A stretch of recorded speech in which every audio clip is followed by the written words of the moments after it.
gente como acontece hoje.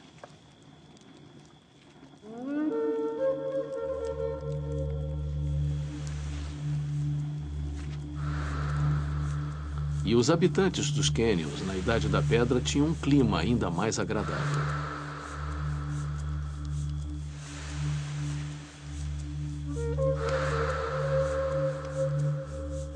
Onde há agora poeira e pedra, prevalecia grama bem verde. E rebanhos de vacas pastavam na savana.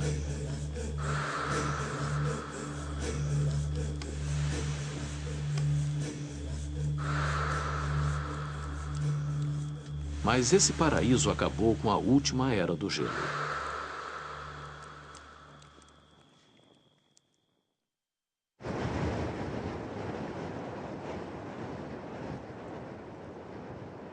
Um sistema de alta pressão permanente se fixou no norte da África.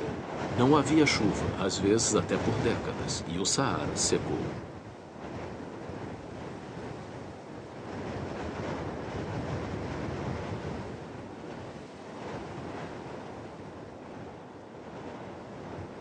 A água pode ser retirada da terra em alguns poucos lugares. E nômades e donos de caravanas criam seus animais ali há milênios.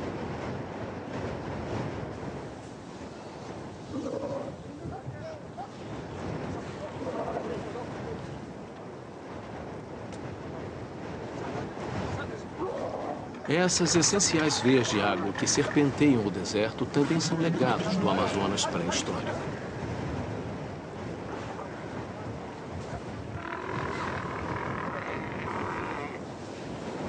A topografia do Saara oferece poucas rotas para a água corrente. O Amazonas pré-histórico e todos os outros rios e riachos depois devem ter percorrido mais ou menos as mesmas rotas. Um lago pré-histórico de águas subterrâneas, localizado aproximadamente entre 46 mil metros de profundidade, se estende por essa linha. Mesmo os poços mais profundos alcançam apenas uma pequena porção do aquífero.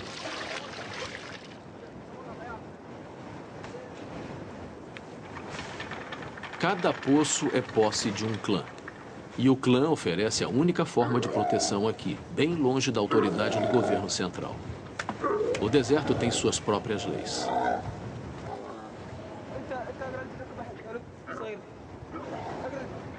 Nos últimos 30 anos, a seca se tornou mais severa do que antes. Isso levou a piores batalhas pelos poucos poços de água.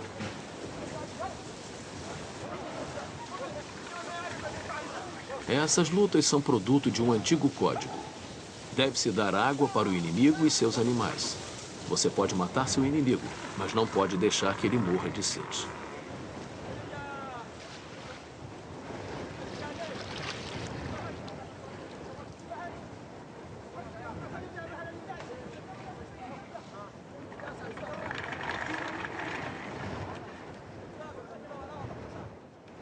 Para um habitante do deserto, a chuva diária nas planícies do Amazonas deve soar como um conto de fadas, uma lenda sobre uma era fabulosa anterior à memória humana.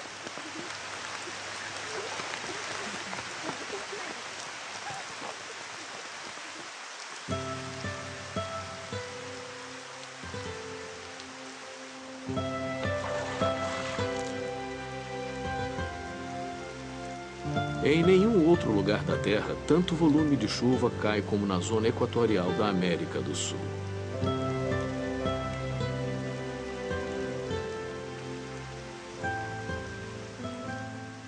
Quatro metros cúbicos de chuva caem todos os anos, a maior parte entre janeiro e maio.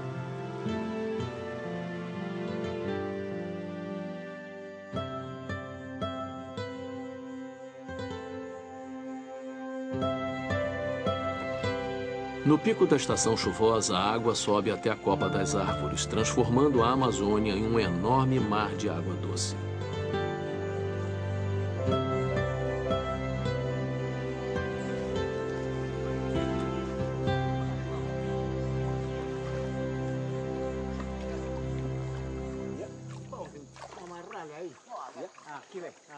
Chegou a hora de um importante trabalho que espera esses homens há algum tempo.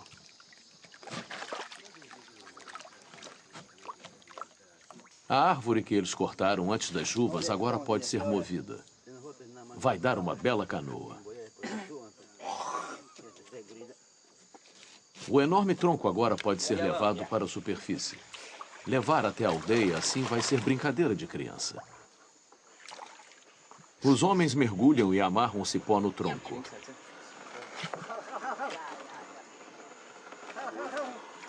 Mas a árvore está saturada, o que faz o peso aumentar toneladas.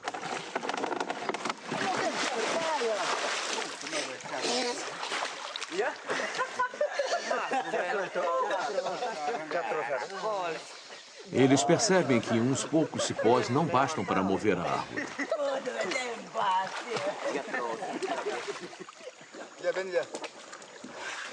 Trabalhando juntos, eles levantam o tronco até pouco abaixo da superfície.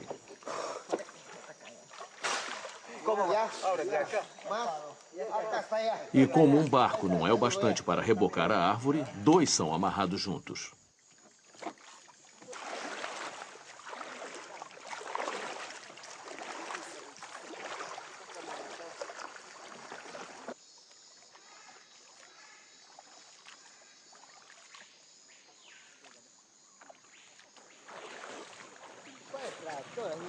A nascente do Amazonas africano deve ter sido assim algum dia. Um paraíso verde e úmido.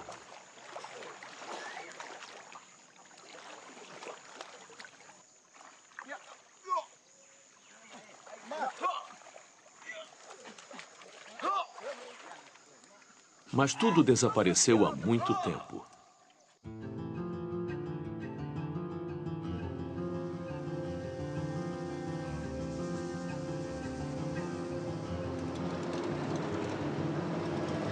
Viajando para o norte pelo deserto, o geólogo Gero Hilmer e o biólogo austríaco Sepp Friedhuber descobrem rochas de estranhos formatos.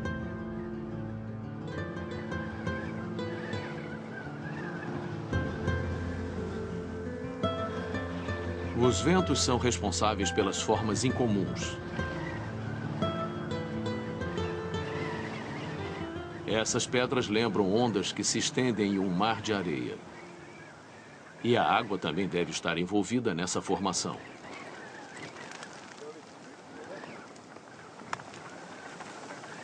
Depois de um exame mais de perto, o geólogo encontra uma pista importante. Riachos que um dia nasceram no Lago Chad devem ter inundado esta depressão. Aqui, onde o antigo Amazonas correu há mais de 100 milhões de anos. Há 25 mil anos, incontáveis diatomáceas, uma colônia microscópica de algas, foram para o fundo da água.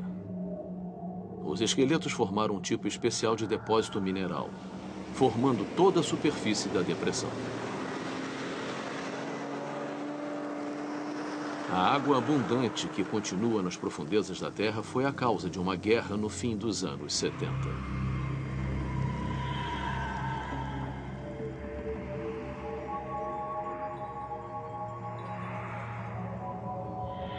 Hilmer e Friedhuber examinam os restos desse conflito.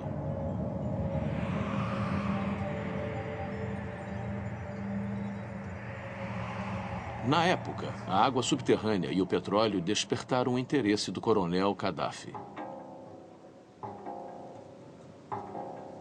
Depois de 10 anos de batalhas, uma derrota fragorosa selou o destino do exército de tanques da Líbia no Chad.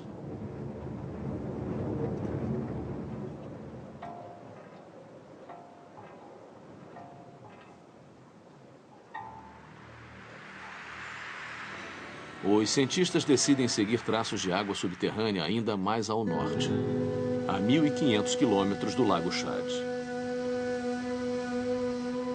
A nascente do antigo Amazonas seria aqui?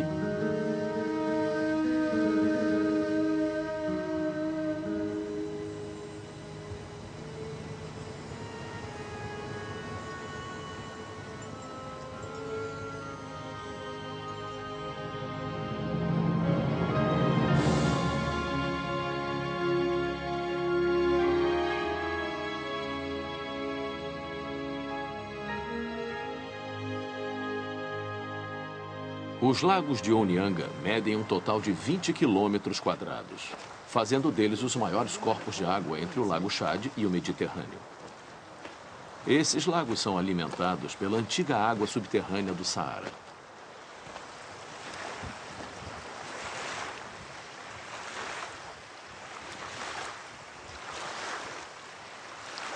Ainda que os lagos sejam separados por uma estreita faixa de terra, eles não tinham como ser mais diferentes.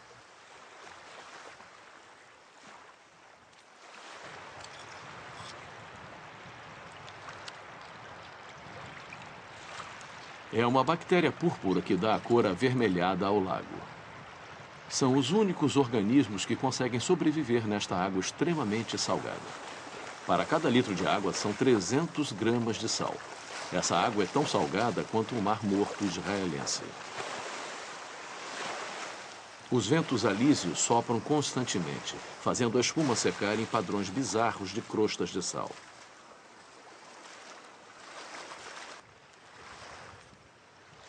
A qualidade da água do vizinho mais esverdeado é bem mais hospitaleira e é a residência de inverno para o marreco do cabo.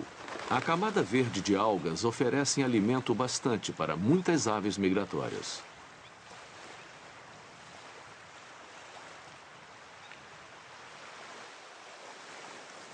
Enquanto a constante alimentação de água subterrânea mantém um nível de salinidade baixo no Lago Verde, os ventos alísios apressam a taxa de evaporação. O vento joga a alga na espuma e a areia que voa provoca formas estranhas na rocha.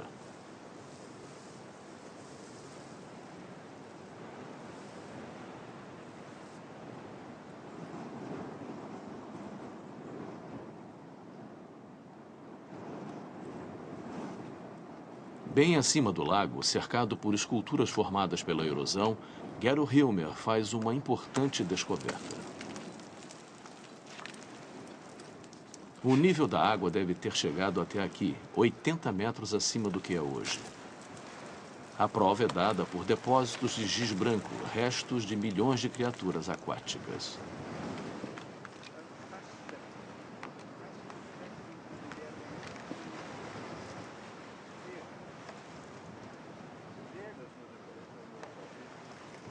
Mas esses caramujos têm apenas 9.500 anos. Quer dizer, os dois lagos devem ter encolhido em ritmo acelerado. Tais fósseis evidenciam a extrema variação no nível da água. Isso fez o Saara deixar de ser uma fértil planície com rios e virar um oceano de areia.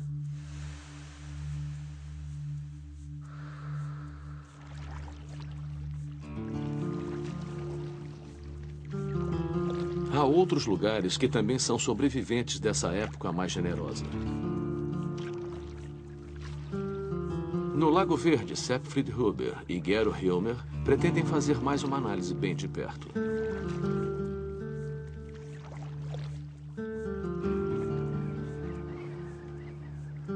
Essa ilha lembra um forte, parado no meio do lago.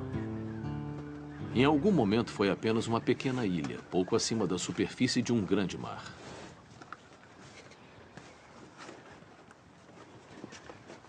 Mais tarde, inacessível devido às encostas íngremes, deve ter atraído os nômades mais próximos, tanto como um esconderijo seguro, quanto como guardiã de tesouros pré-históricos.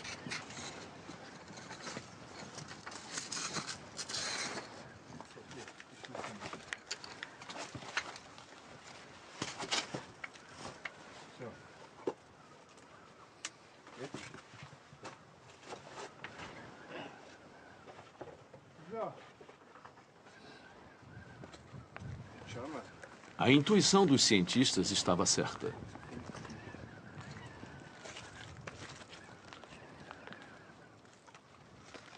O vaso em primeiro plano provavelmente data do período neolítico, com outros traços de habitação aqui.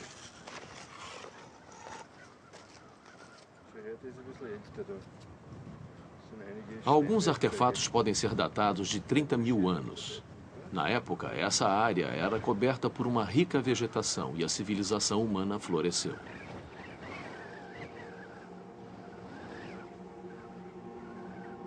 Não é coincidência que os mais antigos fósseis hominídeos tenham sido encontrados aqui perto. O Australopiteco Bar El Ghazali, o homem do Vale da Gazela, que foi extinto há mais de 3 milhões de anos.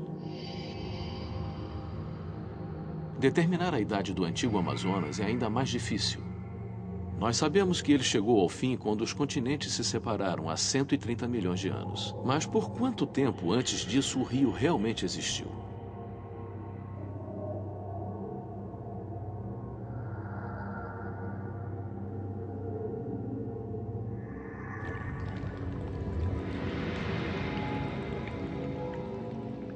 Um dos contemporâneos do rio pode nos ajudar. O mesossauro foi um dos primeiros répteis a se adaptar à vida na água doce.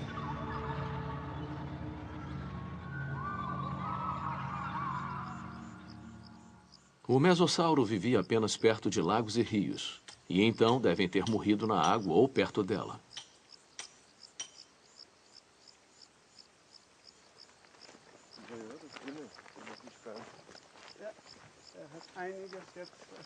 Por esse motivo, o mesossauro é a chave para o mistério do antigo Amazonas.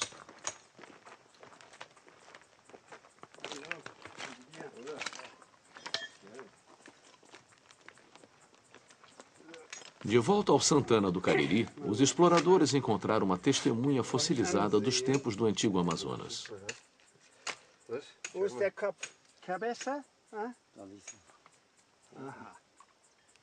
O quebra-cabeças é gradualmente montado em uma criatura que deve ter vivido no rio que uma vez ligou a América do Sul à África.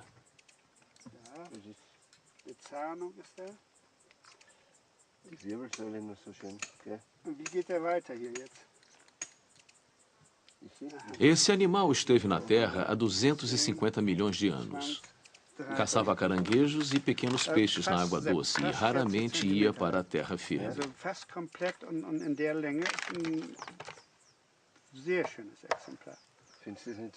Os fósseis estão excepcionalmente bem preservados. Nada perturbou os esqueletos no fundo do lago.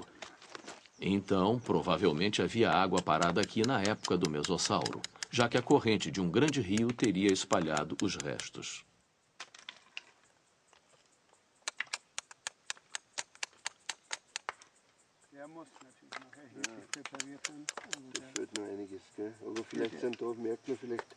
Do mesmo modo que o Amazonas de hoje, o ancestral africano criou um incrível habitat aquático com numerosos afluentes, velhos braços e piscinas estagnadas. Exatamente o tipo de mundo que favoreceu o mesossauro há 250 milhões de anos.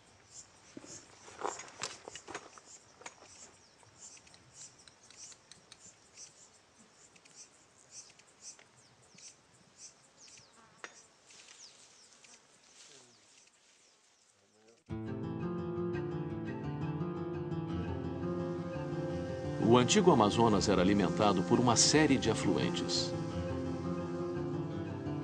Enquanto a nascente do Amazonas de hoje se localiza nos Andes, em outra época ela se localizava aqui, na região da fronteira entre o Chad e o Sudão.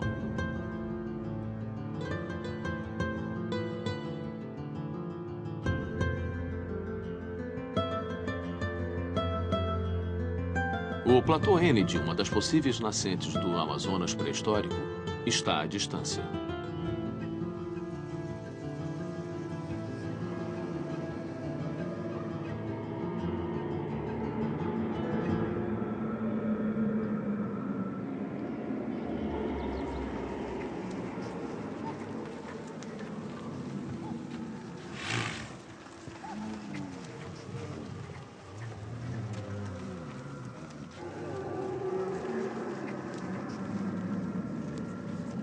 Os roncos dos camelos ressoam entre os rochedos, criando estranhos efeitos sonoros.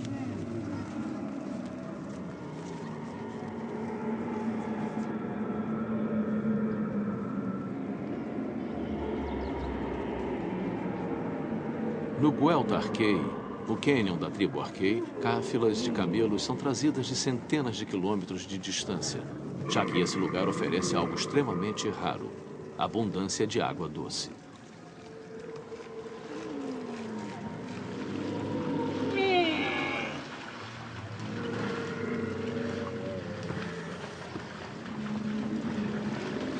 Um dos afluentes do Amazonas pré-histórico provavelmente passou pelos cânions do platô Enid. Ainda que o volume de água atual seja quase nada se comparado ao que cruzava Gondwana há 250 milhões de anos.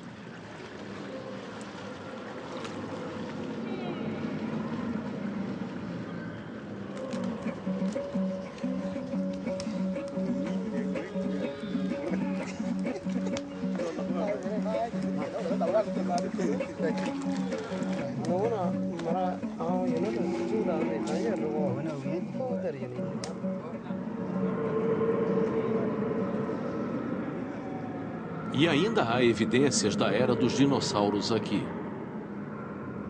Essas criaturas são relíquias vivas do período Mesozoico. Os ancestrais estavam vivos quando os continentes se separaram. E com eles, o Amazonas pré-histórico.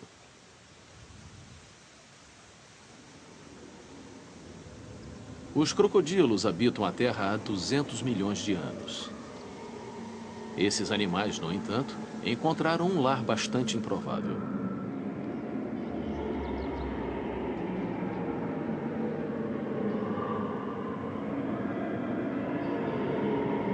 1.500 quilômetros de deserto os separam dos parentes mais próximos no rio Nilo. Os ancestrais deles chegaram aqui seguindo cursos de água que secaram há muito tempo. E esses 5 agora são prisioneiros do deserto.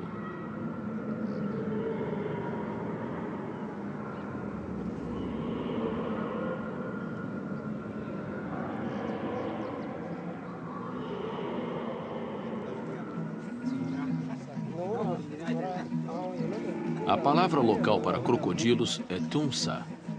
Eles são venerados e temidos.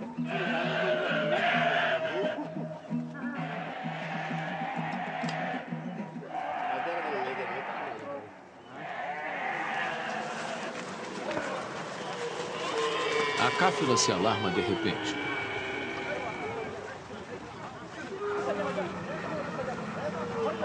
Os crocodilos dependem do elemento surpresa na hora da caça, mas dessa vez eles são vistos antes do ataque.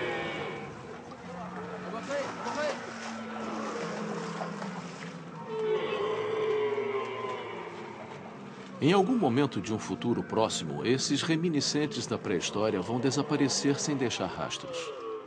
Do mesmo modo que o Amazonas pré-histórico afundou no deserto africano para todo o sempre.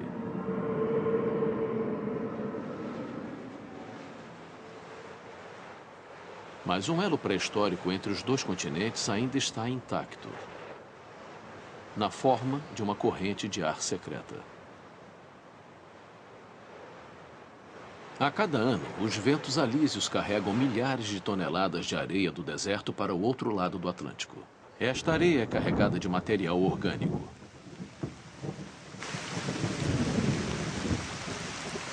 Na América do Sul, a poeira vai para a terra com a chuva. Sem ela, a floresta tropical do Amazonas nunca teria chegado ao tamanho e diversidade de hoje.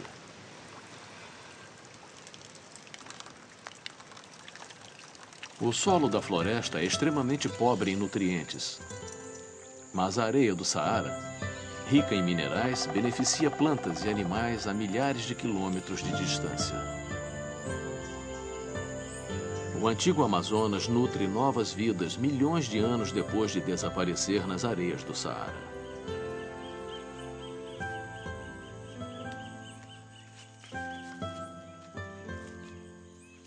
Parte da fertilidade desse rio pré-histórico é passado adiante para a terra a que um dia foi ligado, quando as areias vermelhas do Saara caem na floresta tropical amazônica.